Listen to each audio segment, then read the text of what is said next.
بسم اللہ الرحمن الرحیم 24 ستمبر 2024 کو اورنگ آباد سے ممبئی تک توہین رسالت مآب صلی اللہ علیہ وسلم کے خلاف ایک تاریخی اور یادگار ریلی نکالی گئی، جس کی قیادت آل انڈیا مجلس اتحاد المسلمین کے مشہور نیتا جناب امتیاز جلیل صاحب نے کی ہے۔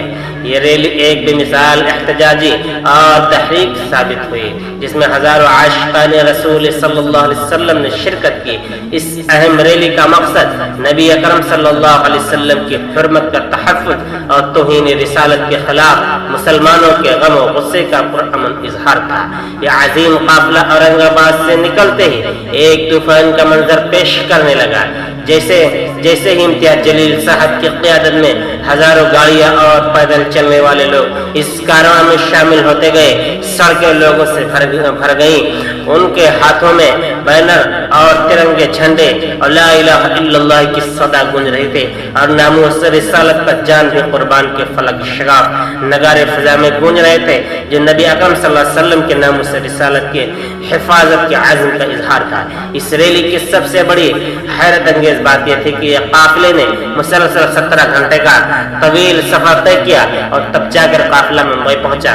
راستے بھر لوگوں کا جوش و جذبہ بے مثال تھا۔ اورنگ آباد سے نکلتے ہی سڑکوں کے کناروں ہزاروں افراد اس قافلے میں شامل ہوتے گئے، لوگ ساتھ آتے گئے اور کارواں بنتا گیا، اور ہر طرف ایک ہی نعرہ سنائی دیتا تھا، عشق رسول کی صدائے اور ان کے لیے دی جانے والی ہر قربانی کا عزم تھا۔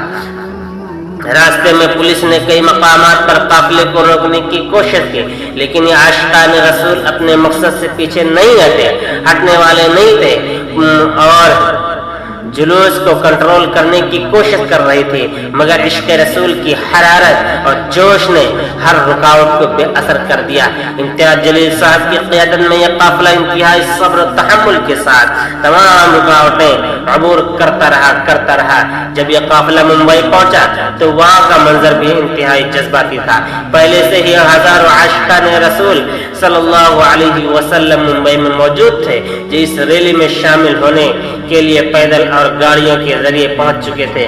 ممبئی کی سڑکیں محبت رسول صلی اللہ علیہ وسلم کے دیوانوں سے لبریز ہو چکی تھی۔ ایک طرف لوگ مسلسل سفر کے تھکن کے باوجود ثابت قدم تھے، اور دوسری طرف ان کے چہروں پر عشق رسول کا جوش اور محبت نمایاں تھی۔ ممبئی میں اس ریلی کا اختتام ایک عظیم جلسے کی صورت میں ہوا، جہاں جناب امتیاز جلیل صاحب اور دیگر قائدین نے پرزور خطاب کیے۔ ان تقاریر میں اس بات کو پرزور دیا گیا صاحب کی قیادت میں ہزاروں گاڑیاں اور پیدل چلنے والے لوگ اس کارواں میں شامل ہوتے گئے، سڑکیں لوگوں سے بھر گئیں۔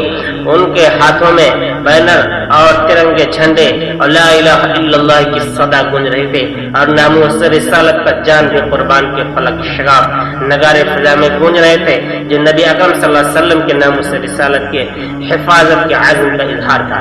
اس ریلی کی سب سے بڑی حیرت انگیز بات یہ تھی کہ یہ قافلے نے مسلسل 17 گھنٹے کا طویل سفر طے کیا، اور تب جا کر قافلہ ممبئی پہنچا۔ راستے بھر لوگوں کا جوش و جذبہ بے مثال تھا۔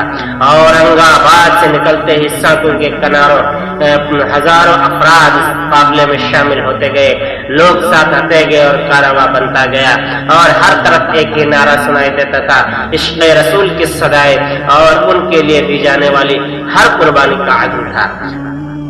راستے میں پولیس نے کئی مقامات پر قافلے کو روکنے کی کوشش کی، لیکن یہ عاشقان رسول اپنے مقصد سے پیچھے نہیں ہٹنے والے نہیں تھے، اور جلوس کو کنٹرول کرنے کی کوشش کر رہی تھی، مگر عشق رسول کی حرارت اور جوش نے ہر رکاوٹ کو بے اثر کر دیا۔ امتیاز جلیل صاحب کی قیادت میں یہ قافلہ انتہائی صبر و تحمل کے ساتھ تمام رکاوٹیں عبور کرتا رہا۔ جب یہ قافلہ ممبئی پہنچا تو وہاں کا منظر بھی انتہائی جذباتی تھا۔ پہلے سے ہی ہزاروں عاشقان رسول صلی اللہ علیہ وسلم ممبئی میں موجود تھے، جو اس ریلی میں شامل ہونے کے لیے پیدل اور گاڑیوں کے ذریعے پہنچ چکے تھے۔ ممبئی کی سڑکیں محبت رسول صلی اللہ علیہ وسلم کے دیوانوں سے لبریز ہو چکی تھی۔ ایک طرف لوگ مسلسل سفر کے تھکن کے باوجود ثابت قدم تھے اور دوسری طرف ان کے چہروں پر عشق رسول کا جوش اور محبت نمایاں تھی۔ ممبئی میں اس ریلی کا اختتام ایک عظیم جلسے کی صورت میں ہوا، جہاں جناب امتیاز جلیل صاحب اور دیگر قائدین نے پرزور خطاب کیے۔ ان تقاریر میں اس بات کو پرزور دیا گیا